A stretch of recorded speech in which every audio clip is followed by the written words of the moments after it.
So, Vic, Amelia, what is your favorite Alien movies? Alien? Alien, my favorite movie. Well, you're both wrong. Because the best Alien movie is Killer Klowns from Outer Space.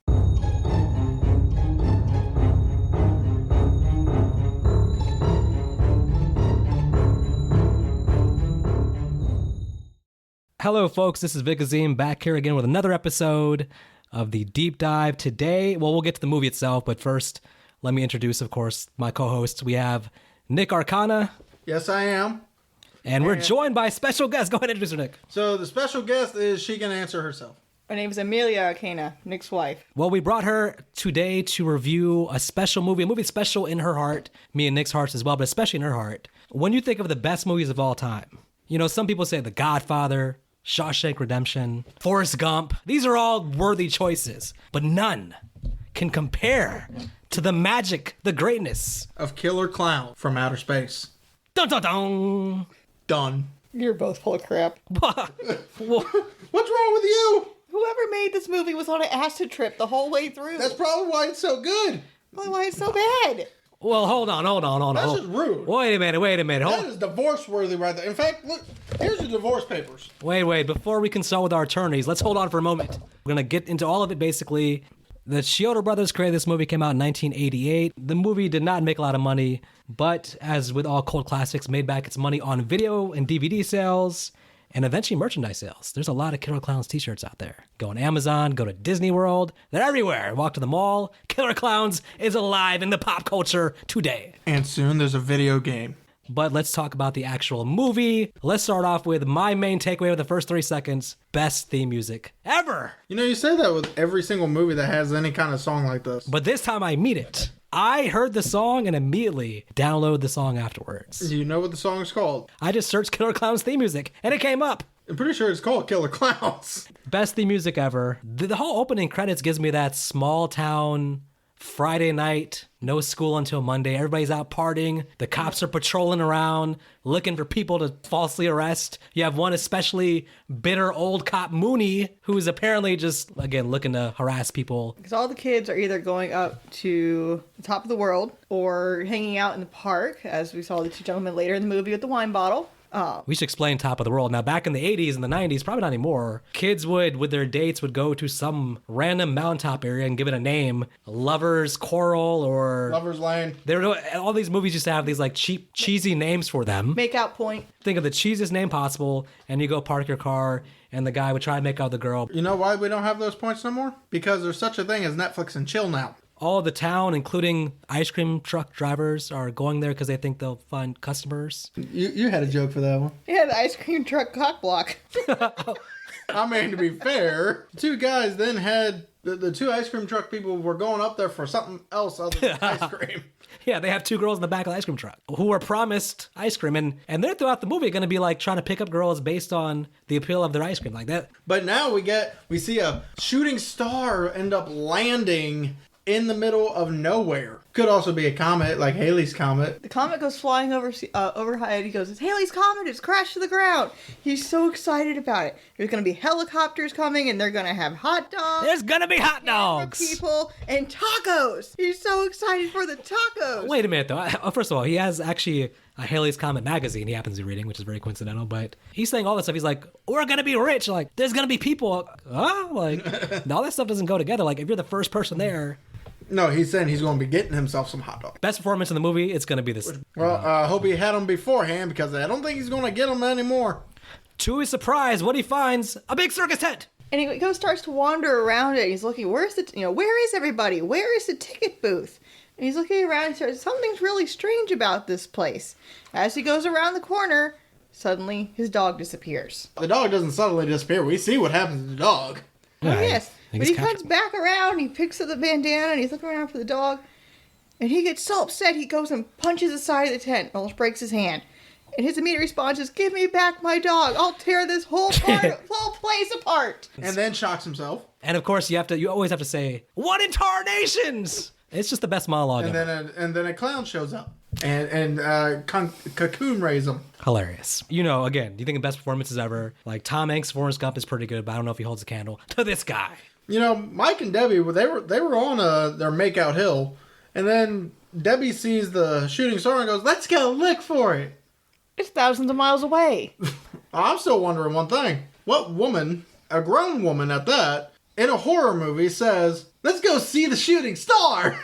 Usually it's the guy that has to talk the girl into it. And the funny part is, once they get there, she sees the huge tent and she goes, that's not right. Let's leave it alone. It was your idea to go look for it. This is funny because you're right. Like in this whole scene as they discover things, she's the one being like the whole time like, look, this is not right. We need to get out of here. But he's just like happy-go-lucky. What are you talking about? It's a circus. Yeah, they ended up switching roles in a sense because before they found it, she was the one saying it and he was like, no. He, even in this circus thing, like I said, nothing strikes him as odd. He's just like, this all looks perfectly normal to me. Could it be a military base, a missile silo? And I was like, what missile silo looks like that? The designer had to be on acid building that base if it happened to be a military base. And his other thing was, this is how everybody stores cotton candy. And then a few seconds later, pulls a piece off. I'm guessing she's been to the circus and he hasn't. Because he knows what I expect. He's like, yeah, all circuses are like this. It's like, no, I don't think that the cotton candy's stored in those big old cocoons. Also, yeah, that's a massive cotton candy. How big of cotton candy has he seen? When he tries to open it up and sees a human face there, finally... Bloody human face. Bloody human face. Finally, he's... He's convinced that, oh, this ain't right. Maybe he doesn't know, but that's how cotton candy is made, with dead human bodies. Let's talk about this chase scene, because they're getting chased by the clowns, and one of the clowns shoots popcorn at him. Yep. Yes! It's heat-seeking popcorn. Heat-seeking popcorn. Heat-seeking popcorn. I didn't know we were dealing with predators. It was stuck all to the back of their clothing, but it kind of like had to round itself around the corner to get to them. That was some far-reaching popcorn for sure. Oh yeah, that was far-reaching, heat-seeking popcorn. I will eventually know why. But then they pull out a balloon animal, and it was a dog. Balloon animal dog start tracking it down, and I'm just thinking, how can anyone hate this movie? This is the greatest thing ever. When the balloon animal hits the ground, immediately comes to life and starts running, and they're following it. Come on. Howling at the moon. It's just fantastic. I'm very entertained so far. This next part was actually something that I almost laughed at. They actually get the car started, which was excellent. Most horror movies, they get in the car, the engine won't start, it won't turn over. What are we going to do? True. The car actually starts. They put it in reverse, they pop the balloon animal. Yes! No, why? Them evil bastards killed the dog. PETA's going to be protesting on You're damn right they are. They also hit the clowns who fly backwards. So. Yeah, well, I don't care about clowns. What? I gotta give them points for that because they didn't just stop and sit there and scream at it. They hit the gas and kept going. You're not going to believe me, but the characters are relatively smart in this movie. Most of their actions are actually pretty logical. Do you know what Mike's last name is? Tobacco. Pretty so I don't know how smart he really is. And her last name is Stone. Parents' fault? Not they didn't name themselves. Well, I mean, in this sense, it would be the writer's fault. Let's talk about Mooney. I wonder how he got his name as Mooney. You think he was mooning so many people? Nah, he's not the type. Apparently, he has a stick up his ass for these two goth guys. Dave is kind of a rookie cop or a newly cop-ish. For some reason, it seems like Mooney is kind of having to take some orders from cops. He's like, oh, what, I have to listen to you? I don't think so. I think it's more like, I think Mooney is like a dick to everybody, but him being a cop, he at least has to, even though he disses him the whole movie. But, no, I think Mooney definitely has some kind of higher command than I think Mooney's Dave. the senior, but it's Maybe kind of a dynamic between the two. The kid's the new one. The kids buy the book. Mooney picks on the fact that the kid has academy training and all that going on. And the kid's, I call him the kid, but Dave is basically saying that, I don't care what you think about the training.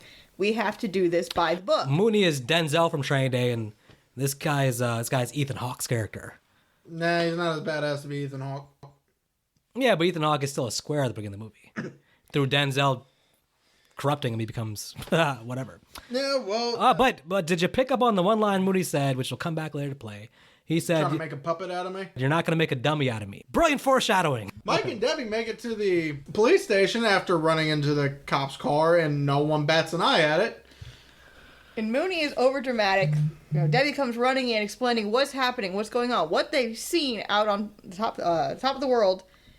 And Mooney basically starts fussing at her, telling her that she doesn't know what she's seen. She's acting crazy. Well, that's because he just came back from there and there's nothing there. And there's nothing there.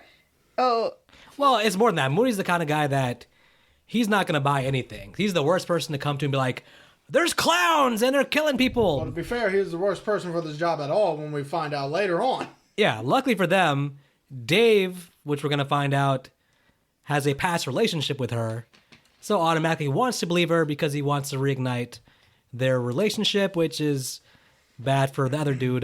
Mike bad, Tobacco. Bad for Mike because we're going to get a nice old-fashioned CW-style love triangle here storyline. Is it really a love triangle? Because after a certain point, it seems like it just drops. They don't abuse it. I kind of like that.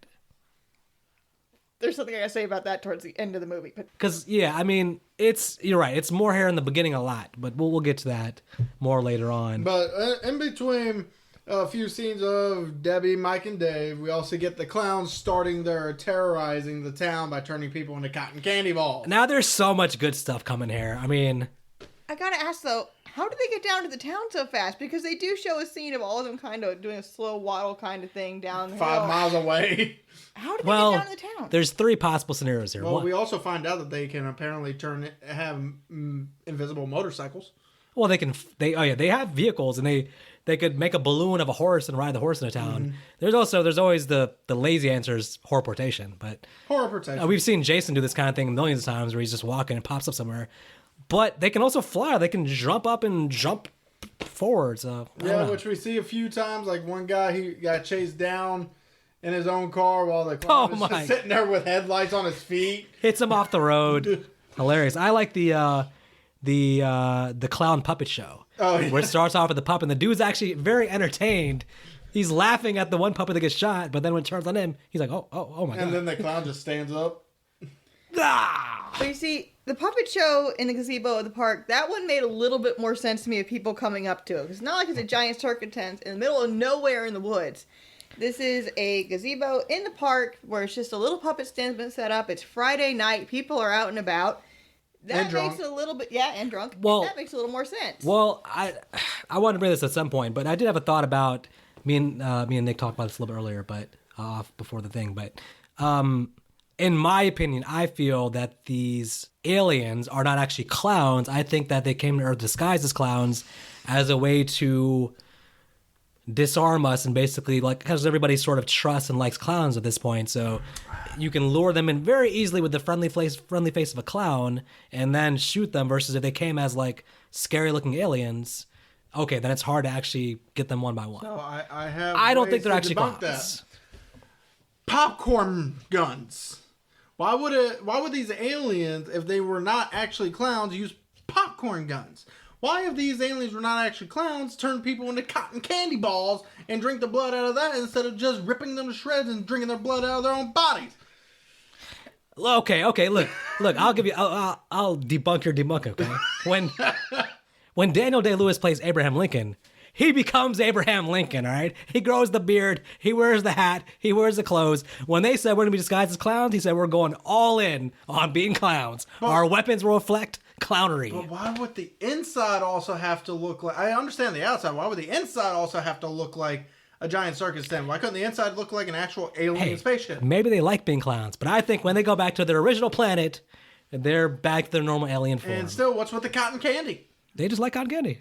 Well, I have to ask, it was brought up also in the movie that maybe these aliens had come thousands of years ago to Earth, and that's where the modern day clowns come from.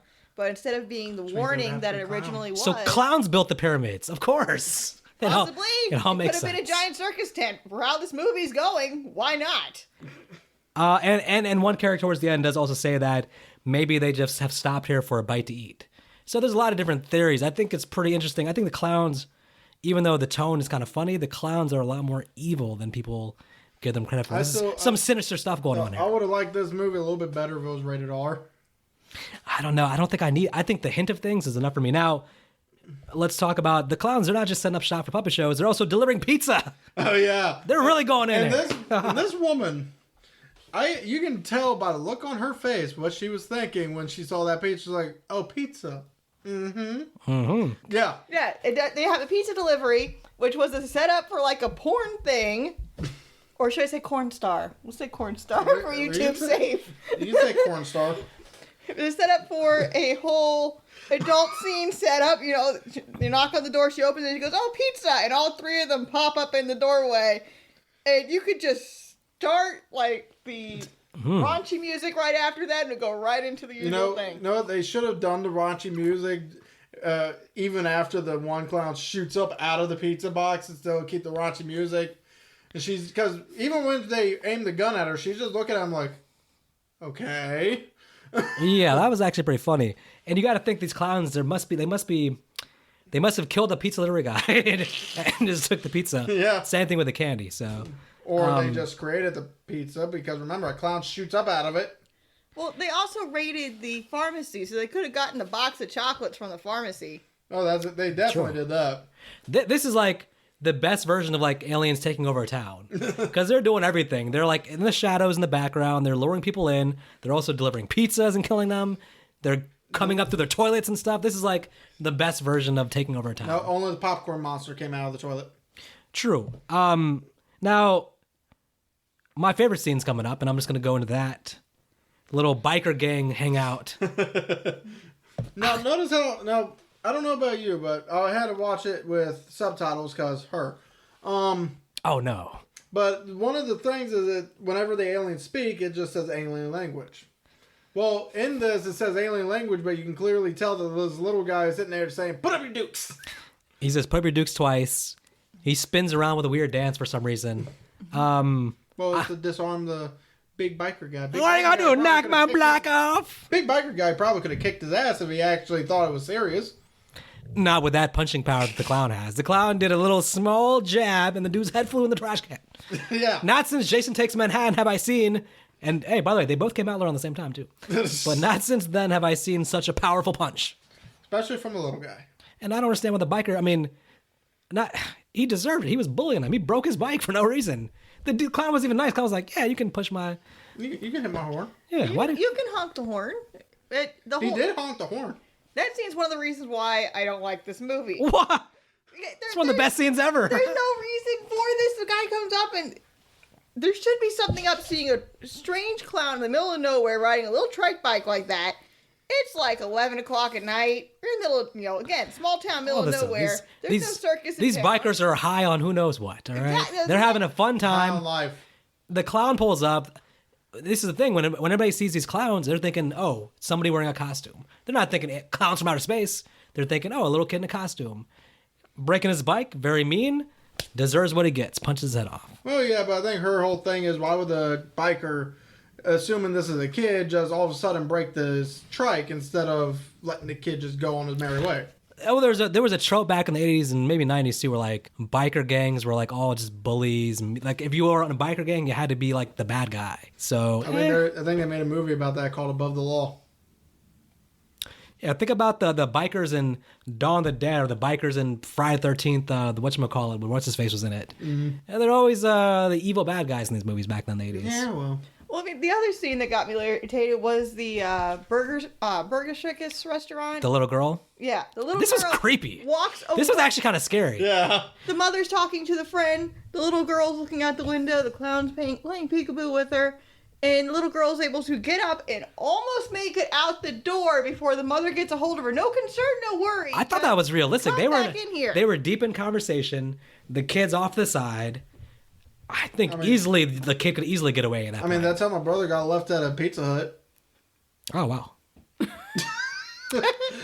So, miscommunication plus not paying attention. I thought for this movie, which mostly is comedy, I thought this was like a creepy scene because the dude had a big old mallet. He was about to like crush her. The little girl's just happily going out the door. Mother doesn't know anything, and all she does is get her to, "You're not going anywhere until you finish your food." Did you not notice the 8-foot clown outside the door? That felt like more something the It clown would do. The clown from It. Yeah. That felt like more one of those They scenes. probably took the idea from it, even though I don't think Maybe. the movie Well, didn't come out until 2 years after this. But the book was definitely the book out was already before. out. Yeah. But yeah, that was more of like an It scene. And like I said, some of the scenes with the clowns, you have like the knock your head off, which is clearly comedy.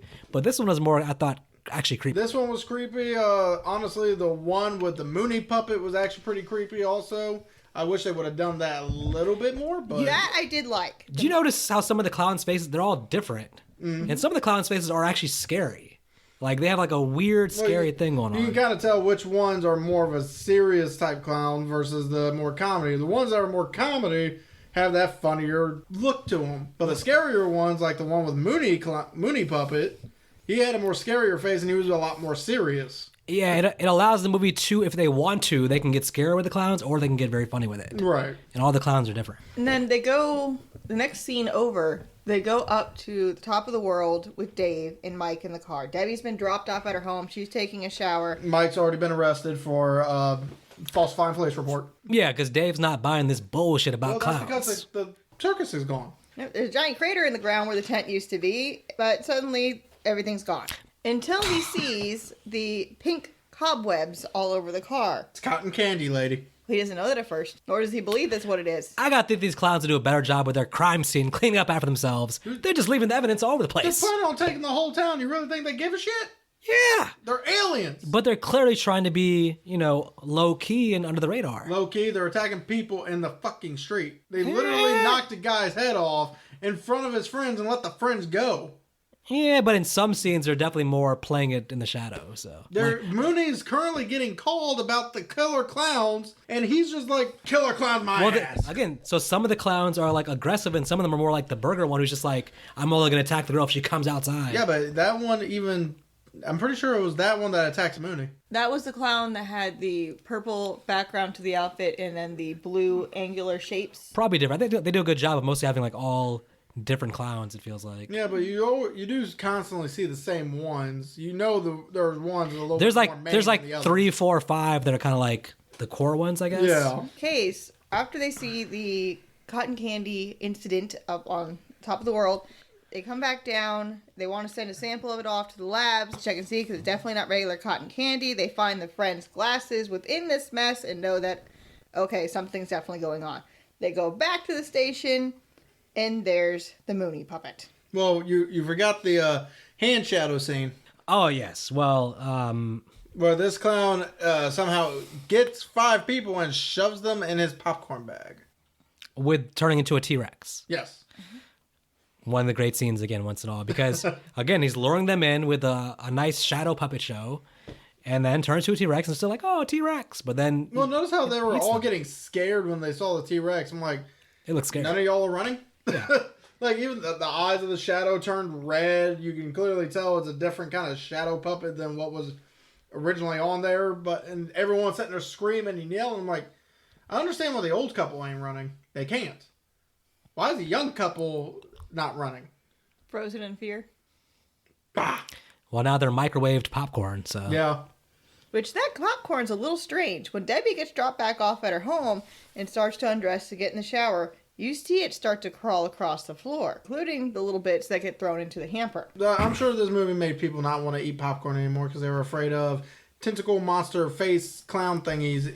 Well, ironically, people in the movie theater were probably eating popcorn watching this. And they probably look at their popcorn sideways and be like, wait a minute. They see, and then there's a popcorn movie. Mooney Puppet? Yes, Mooney Puppet. Mooney Puppet, which of course now goes back to the early movie, him saying, you're not going to make a dummy out of me. It's actually Mooney ventriloquist dummy. Yep. If they get a close up on his face, he's actually turned into a dummy. You want to talk about the actual whole police station scene first before he becomes Mooney Puppet?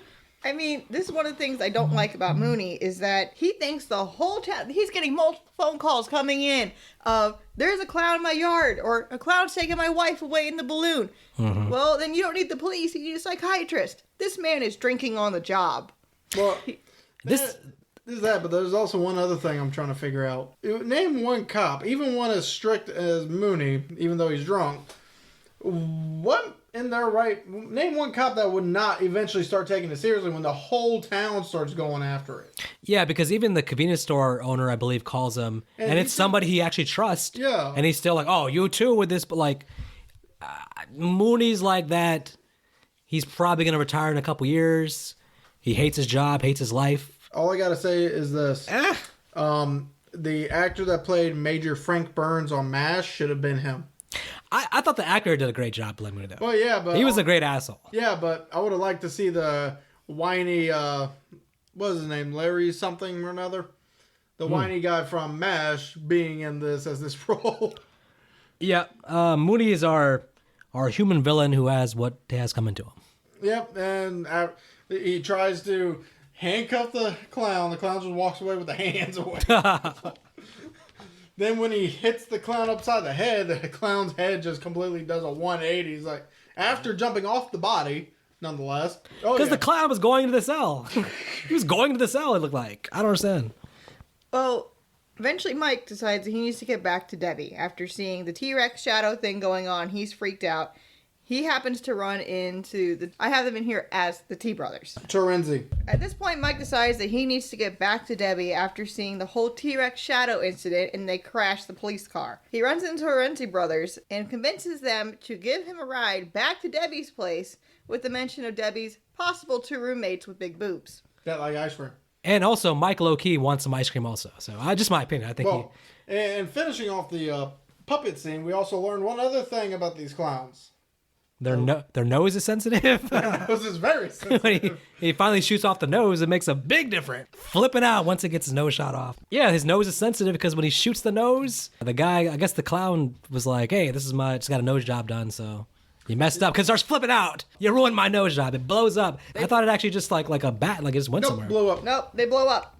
Because that's important for the giant one later. They blow up. Now, I've been saying and thinking the whole movie that these are species of an advanced nature, but to have your weak point be your nose seems pretty... I'm telling you, these are actual clowns, not aliens. Take off the red nose of a clown. Is it really a clown? I'm still not buying it because... And especially not buying, you know why? Because clowns are human being-made ideas. A human being came with a concept of clowns. We already proved that these things are the reason why man-made decided clown go... You want to try that again, buddy? A little bit slower?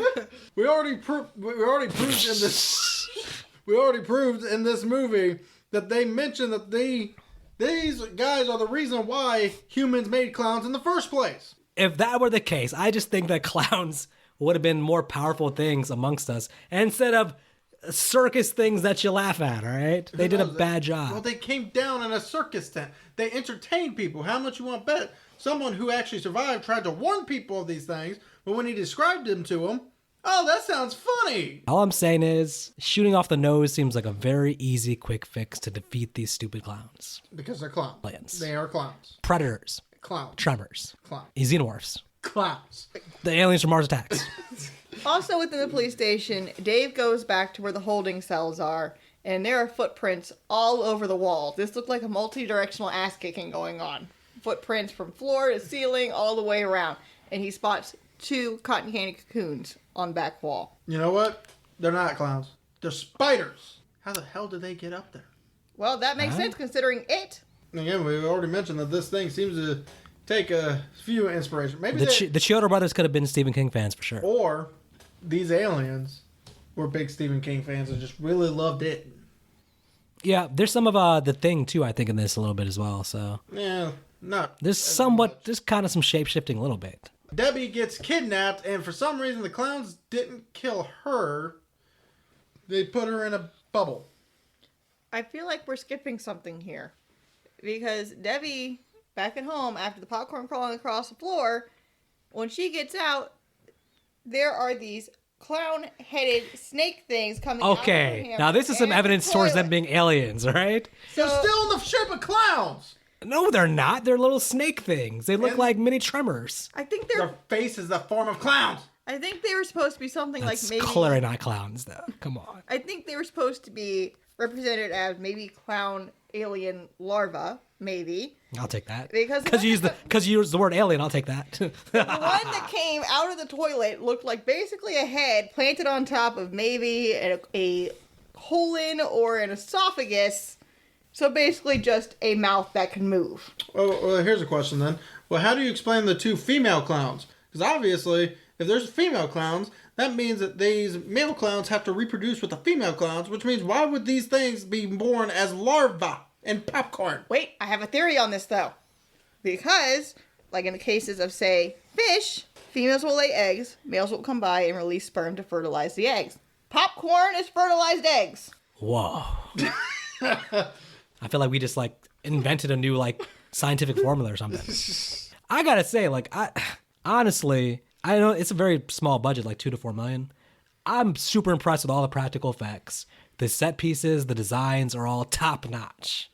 And I'm not saying that ironically. It feels like it's a bigger budget than it is, actually, in my opinion. So, as much as some of the characters' reaction to things annoy the heck out of me, I have to say the special effects were pretty good throughout this movie.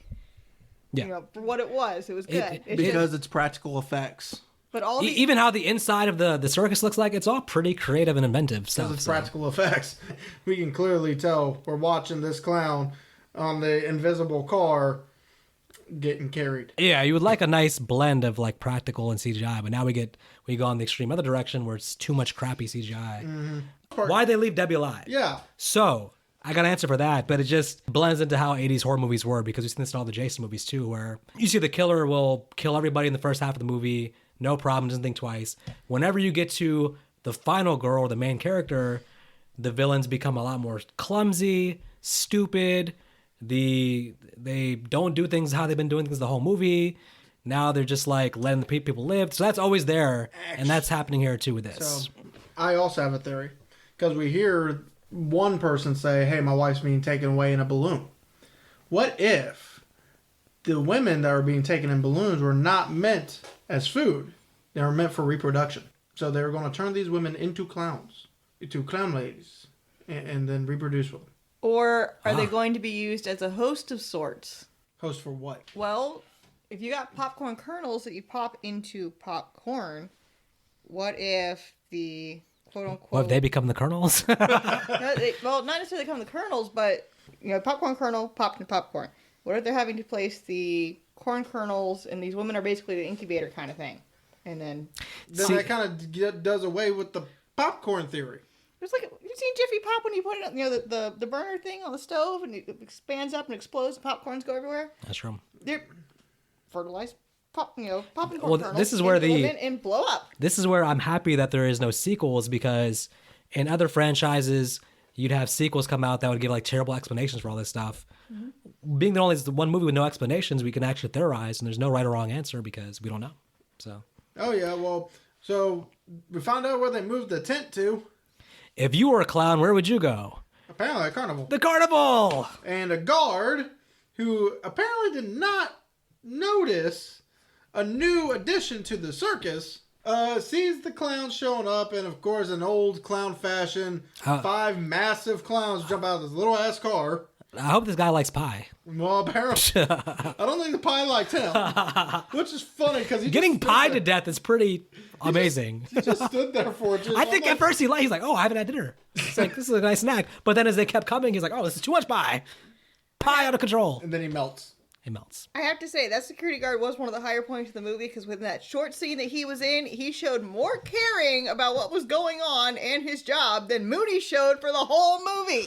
I still love his lines like, "What are you going to do with them pies, boys?" Cut to like 11,000 pies in his face. And then apparently those pies were acid, so he melts. I think the first couple pies were actually food, but then they were like acid pies. Right. Because at first it was like nothing, then it's like, oh God, like I don't know. And then he just drops it, and now he's a skeleton when we next see him. Yeah. A bad science TV skeleton, but skeleton nonetheless. So our heroes arrive at the carnival. And also, when they pop the balloon to get Debbie out, I just want to ask, she says she couldn't breathe. If you couldn't breathe, then the amount of time that you were from your house to there, you would have suffocated. I think she just had a panic attack, but I don't think she actually was not breathing. Well, we also learned what they do with those cotton candies. I thought they just straight up eat them. They drink them. It's a Capri Sun. The cocoons like being stored. It's almost like when we go to like King's Dominion, we take like a cooler full of like water bottles. Mm-hmm. Maybe that's like their cooler and they're storing their drinks. I mean, that would be important to come and every once in a while collect enough human beings to like restore your cooler. So maybe that's like them going to the supermarket to get like a 6-pack or something. So yeah, but with the amount of clowns, because dude just casually like taking a drink. So but the thing is, with the amount of clowns that was in here, plus what we're about to find out, you're telling me this was enough food to last them for what, a year? I don't think so, because this is a small ship compared to what could be on their actual planet. I don't know. I go back to the dude saying maybe they just stopped off for a bite to eat. They put that line there for a reason. maybe they are traveling somewhere else, and this is like them stopping at a gas station. Well, this is also for a gas. person that has no idea what's going on either. So I know, but sometimes just trying to add sometimes when there's no explanation, the scriptwriters will put something in there to like give you a hint, basically. Even though it seems like a dumb character saying it, put it in there for a reason, though. But that's also one of the same pair of brothers that drops through a trapdoor and finds the 2 female clowns. One of them that has giant inflating boobs. And he goes, "Are you Debbie's roommates?" Hey. I think it was the same guy, too. Hey, I'll say what Mike said about the brothers. They always lay on their feet, and they always come out on top. So, Well, they landed on their ass in a ball pit. And we don't know if they were on top. We definitely know that they did something. The next time we see them, they're covered in kiss marks all over, and their clothes are tattered to heck, but they're alive. Did any of you guys laugh at the they're trying to escape and like he opens the door and it keeps revealing smaller doors? Another door, another door. Hilarious. But still, going back to that, I did, because I was trying to find out, I was trying to look up if there was any theories on why Debbie is still alive at this point. It's just because she's the main character. That's all. One thing that kept popping up was about the female clowns on why they didn't kill the 2 brothers. And a lot of people were like, well, maybe they were just, maybe they were just like cats and they were in heat. Yeah, maybe they are very selective about who they take back and who they cocoon and how they treat them. We just don't know. Yeah, but now we finally get a reveal of Clownzilla. King Kong Clown. Clownzilla, because that's what they actually called it. Oh, well, I prefer King Kong Clown, so. I think at this point they probably ran out of, like, budget-wise, I'm sure at this point they're pushing their limits, and they got to come to an ending. And how do you end this movie? It's like... Well, easy. We already know what their weakness is. Shoot off the nose. Exactly. But that's the thing. One, Dave manages to shoot off Clownzilla's nose. Okay, cool. You see it start spinning around. He doesn't shoot it. I think he hits it with his gun. He tries to shoot it off. Wait, hold on. We see Dave try to shoot off Clownzilla's nose. Doesn't work. He ends up getting lifted up into the air. Debbie and Mike are running away. He's going to save the day, at least save them with his sacrifice. And then he thinks about his badge, takes it off, and stabs it in the clown's nose. Yes. And it explodes. And from the outside, you see the ship explode as well, and you think, oh no, he's dead. And the brothers, too. Well, we already assumed they were dead when the ice cream truck exploded. Yeah, that truck got screwed up. Thrown aside. And they rented it, so they probably should have just died with it. The explanation of how they lived, though, is actually pretty brilliant, though. they locked them, they put themselves in the ice cream freezer. Maybe if it explodes, they're in the ice cream freezer. Maybe that does protect them, honestly. But how did they get out of the ice cream freezer and into the same small car that Dave got into? Which was already still outside, by the way. Yep. It was rocket launched, apparently, through the air, crash lands, and all of them are fine. Look, nothing here makes sense, and this just adds on to nothing makes sense. I can understand why this car can take damage. It's alien metal. But so I'll give an actual answer to this. Basically, the initial ending had them die, and then test audiences. No, just actually the directors while filming it were like, we'll film 2 endings. One where so actually the brothers were always going to live, but Dave was going to actually sacrifice himself and die. So they did one with that, and then one where he's still alive. And so then they just realized, looking with the tone of the movie, they were like, okay, this movie needs more of an upbeat ending versus like a sadder. It's like it's not the right type of tone for like a sad ending. It's not a sad ending watching Dave die. I mean, Dave's the hero, really. So, so they went with the Dave lives ending. The brothers, I think, were always going to pop up because like that's why the dude doing the line of like they always land on their feet. So that was again foreshadowing. Well, looking through the whole movie, you two mentioned earlier that there isn't really a whole love triangle thing going on between Mike. The thing is, if you watch throughout the movie, when Debbie gets popped out of the balloon, she doesn't throw herself into Mike's arms. She clutches on to Dave. Also, Dave is the stronger one. No, but there's something else too. In the very last scene, I think Dave kisses her. He does. Kisses her on the back of the head. When Mike just stands on the side like, oh, hey! She is standing to Dave's side. In front of her, he's kind of hugged onto her, kisses her on the back of the head. So the movie's not like, it's not hitting you in the face with it, but it's kind of letting you know her decision without actually hitting you in the face with it, because they don't want a whole thing of Mike be like, hey, get off my girl. Well, if that's the case, I kind of wish they would have had Dave and her have a few more scenes together, because it fell out of place just seeing her hugged up against him when we don't really get one-on-ones between those two. But when they were climbing up that structure trying to get away from the horde of clowns, it was Dave that had pulled her up the structure. It was Mike that was pushing her up as well. Well, yeah, pulled her up. But she still constantly stays more to his side than with Mike. I think logically you could just be like, okay, Mike's like a teen, and he's like a grown man, a cop, that she would generally feel more safer with him, with Dave, than I was going to say that Dave is definitely the stronger one of the two, and in that kind of situation, also, most women would go for the more defensive, who would defend her more. Do they get into like how serious her and Mike are at the beginning, like how long they've been seeing each other? Because we know her and Dave had an actual past relationship. Are her and Mike like on a first date? Or they just started dating? I think they were together for a few weeks at this point, but we don't really get a full... Nothing we saw shows like it's strong, other than he obviously really cares about her. Mm-hmm. But we don't get anything that would show that she cares that much about him. Except for getting him in trouble. And she tries to tell him basically there's nothing going on with Dave anymore.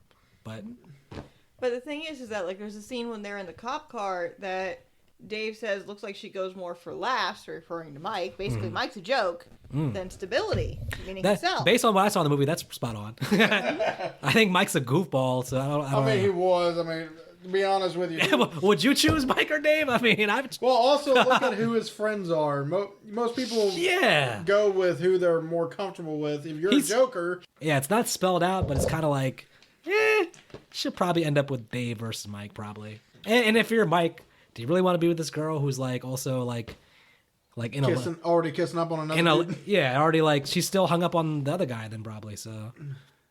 No, she never kissed Dave. Dave kissed the back of her head. Yeah, but she didn't like say get off me or anything though. Well, then again, in that kind of situation, she's probably still a little shocked at the events. What was awkward is they're standing right next to Mike, who's just like having to pretend that he's like just looking the other way or something. He's probably on the side. I'd be like, son of a bitch. But again, if there was a sequel, maybe they would have like kept playing with that. If they would have just done that instead of just do the clowns attack another town.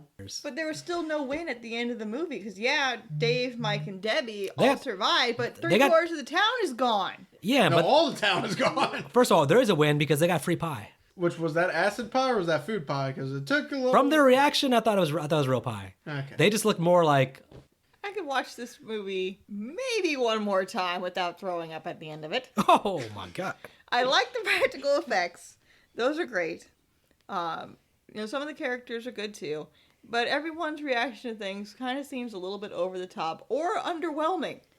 Mike and when we first went into the ship, it's like, no, this is how everyone stores their cotton candy, and it's like, have you been living under a rock your whole life? But it's the characters themselves I'm not a huge fan of. The effects and everything, I could watch it again just to see that. But as far as liking the movie, liking the storyline, liking the characters, no, not a huge fan of that. You got to do out of 4 stars, basically. Out of 4 stars? So out of score, 1 to 4, I'm probably going to get it a 1.5. Damn. I'm not a huge fan of the characters. I was expecting worse. I thought she's going with the nuclear. Right. Okay, wait, start again. On a scale of 1 to 4, I'm going to give it about a 1.5. I like the effects. I like the time that they put in to try to create, the character design and everything. But as far as the characters' reactions to things, they're either way over the top or way under the radar. There's no in-between on this. And I feel like if the characters had actually stopped for half a second and went, wait a minute, something's not quite right here a little earlier, maybe something could have been done. Or at least if Mooney had answered the phone and actually, called in the National Guard, maybe something could have been done. But other than that, that's how I feel. To pick up on what she said, though, I do love the special effects, the practical effects. Those clowns look memorable. Everybody knows the image of those clowns because they are memorable. So that says a lot. A lot of horror movies, 80s movies, you have killers where they're wearing a stupid mask. You don't remember what they look like. It's not memorable. The clown makeup effects, everything looks really cool. For some reason, the comedy works for me. One thing I do like about the movie, too, I should mention, is that the characters, they all do take it very seriously. The characters react like as if they're in a horror movie. They're not winking at the camera. They're not like laughing at themselves or the movie. They're actually like scared of the clowns, and that helps sell it. Paul, the other Trevani brother, was winking at the camera a lot, especially with those female inflatable boob clowns. No, but they're the comic relief. But our main characters are all playing it straight, and they're selling that they're very scared. And the fact they're taking it seriously, I think, makes the movie work because it's not a full blown, over the top. This is all jokey. There's jokes, but There's something sinister and evil about the clowns, and I think that gets across nicely. I thought the characters are solid. I think Mooney's a great bad guy. I think that the love triangle is underplayed, but man, I think they all do a decent job. So, to redeem and to avenge its honor, I'm going with the coveted 3-star rating for Killer Klowns from Outer Space, one of the best B movies of all time. I can't wait for the video game. You can wait for the video game because it's probably only for the PS5. The show is a PS4 too. Oh, okay. Anyway, Well, you have a PS5. I'll come play it at your house. So I won't own it. I'll bring the game over. I'm gonna buy it for your birthday. Relax. I'm going to be giving it a 3 stars because, one, I love annoying my wife. And two, the characters were all fun, especially their clowns. Or if your villain isn't fun and memorable, then a horror movie doesn't work. The sound design is actually extremely fun and goofy set for this kind of movie. The kills and practical effects, I mean, kills could be a lot desired for, but then again, with what we've learned from this movie, they weren't there to actually kill people, they were there for food. Even though the Mooney puppet line makes no sense then when he says, we just want to kill you. They had some fun with some of the kills. Like I said, running the dude off the road, that was just pure fun, and But overall, this movie is definitely a 3 for me. It is a fun watch. It's hard to get bored out of this kind of movie. And as Vic said, the main characters play it straight, minus Moody. he plays it straight in his own way, though. You buy him as the stupid, bitter old detective. So yeah, there you go, 3. All right, folks. Well, we saw, and we conquered Killer Klowns from Outer Space. The only thing left is to go get some cotton candy and some hot dogs. I told you, I'm not getting cotton candy after I found that toenail. Oh, yeah, you stay away from the cotton candy. I would like some tacos, though. More for me. Ooh, tacos. There's gonna be hot dogs and tacos, and we're gonna be rich. But it's not Tuesday.